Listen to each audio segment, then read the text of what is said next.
सोचिए अगर सरकार किसी को अरबों रुपये का सोना केवल कुछ लाखों में बेच दे तो क्या होगा। यही हुआ था हमारे देश में, पर सोना नहीं बेचा गया था स्पेक्ट्रम।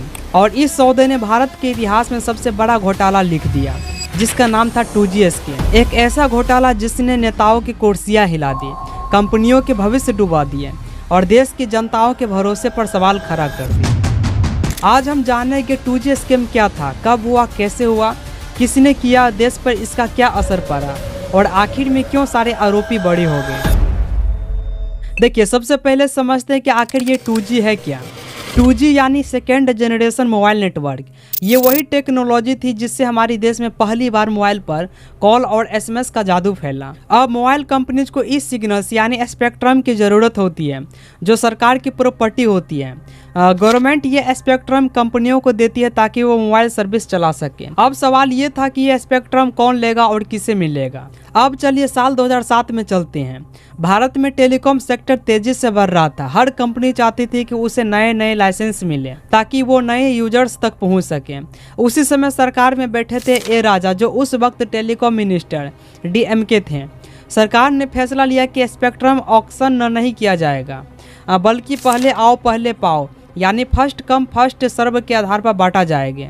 यहीं से खेल शुरू हुआ। 8 जनवरी 2008 को बिना किसी पब्लिक अनाउंसमेंट के अचानक सरकार ने कहा कि जो भी कंपनियां पहले आवेदन करेंगे उन्हें ही लाइसेंस मिलेगी। लेकिन ट्विस्ट ये था कि कट ऑफ डेट बदल दी गई थी, यानी जिन कंपनियों ने पहले अप्लाई किया था वो पीछे हो गई और कुछ नई कंपनियां जो पॉलिटिकल कनेक्शन रखती थी वो आगे आ गई। ए राजा पर एलिगेशंस लगा कि उन्होंने कानून तोड़कर रूल्स बदलकर कुछ कंपनियों को फायदा पहुंचाया। कंपनियों ने सस्ते दाम पर स्पेक्ट्रम लिया और फिर कुछ महीनों में वही लाइसेंस कई गुना दाम पर दूसरी विदेशी कंपनियों को बेच दिया, यानी सरकारी संपत्ति का पैसा प्राइवेट जेब में चला गया। अब आता है वो नंबर जिसने पूरे देश को हिला दिया।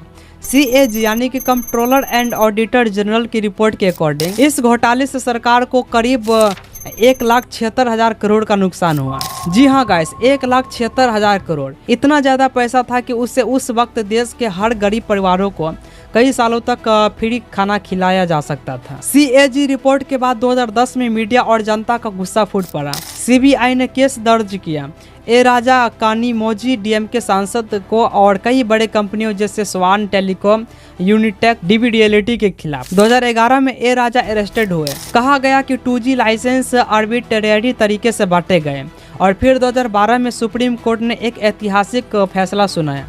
122 टेलीकॉम लाइसेंस रद्द किए गए। कोर्ट ने कहा कि ये एलोकेशन इलीगल और अनकॉन्स्टिट्यूशनल था। लेकिन फिर क्या हुआ?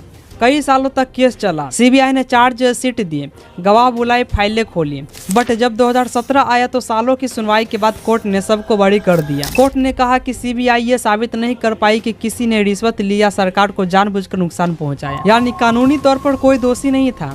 लेकिन जनता के मन में सवाल अभी भी बाकी रहे। 2G स्कैम के बाद भारत के छवि दुनिया में हिल गई।